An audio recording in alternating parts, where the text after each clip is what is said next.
To weather now, and the National Weather Service confirmed 2 tornadoes touched down last week in the Spokane area. Both tornadoes were rated at the lowest level of EF0. This one in Spokane had winds of 80 miles per hour and was on the ground for about 7 minutes. Another tornado in Airway Heights had winds of 70 miles per hour and was on the ground for nearly a mile. Tornado, something definitely that we don't see very often here in Washington, right, Christopher? Yeah, so we average about 2 tornadoes a year in the state of Washington. To be exact, 2.5. So we're on track to have an above average tornado season for Washington since we've already had 2 this year. Again, typically tornadoes are pretty rare in Washington, and if we do see them, they're on the weaker side, which is what we saw in Spokane. We saw the 2 EF0s. Now that one tornado that had the winds of 80 miles per hour, this is actually about 6 miles per hour shy of an EF1. And just a good reminder that tornadoes sometimes can occur with little to no warning. So it's really important when you see a thunderstorm coming or there are thunderstorms in the forecast just to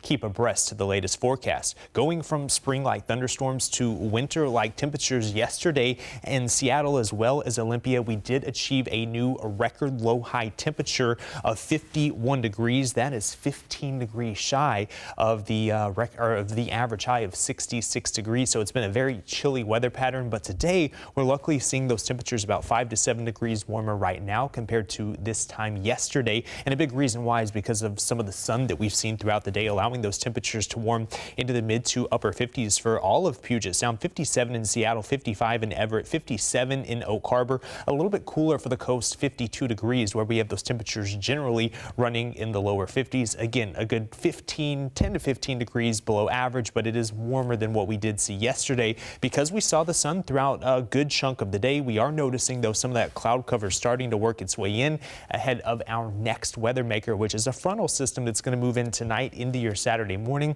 increasing those rain chances. And you can see the high clouds already streaming into Washington, and that prevented those temperatures from hitting 60 degrees this afternoon. There's a warm front we're tracking just south of Portland. This is going to work its way north throughout the overnight hours, and that's going to increase those rain chances later on this evening into your Saturday morning. Right now, largely dry across western Washington, but that's going to change over the next few hours. So if you have any evening plans, you just want to make sure that you plan accordingly for some of that rain that's going to move in.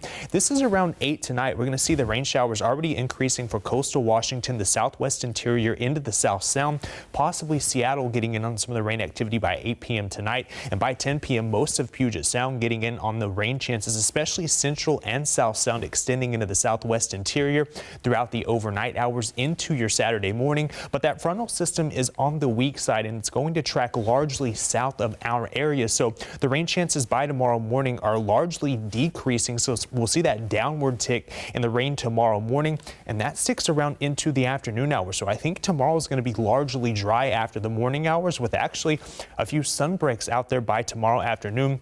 But wouldn't you know it, we're going to see another system work its way in tomorrow night into Sunday morning. So Sunday morning looks to be the wettest period of the weekend, especially for the northwest interior into Puget Sound, west into the Olympic Peninsula. It's going to be a pretty widespread area of rain. Some of it could be moderate at times early Sunday morning, continuing into the lunchtime hour. But by the afternoon, this is around 4 p.m., you can see that shield moves into eastern Washington, which is good news. East of the Cascades needs the rain, and it looks like they'll get some with this system. And we start to dry out, and there could be actually a few sun breaks by Sunday afternoon. So breaking it down, Saturday morning, a few rain showers possible, temperatures climbing into the 60s with a few sun breaks by the afternoon. And then for your Sunday afternoon, it looks like it's going to be dry as well, with just that hit or miss activity late Saturday night into Sunday morning.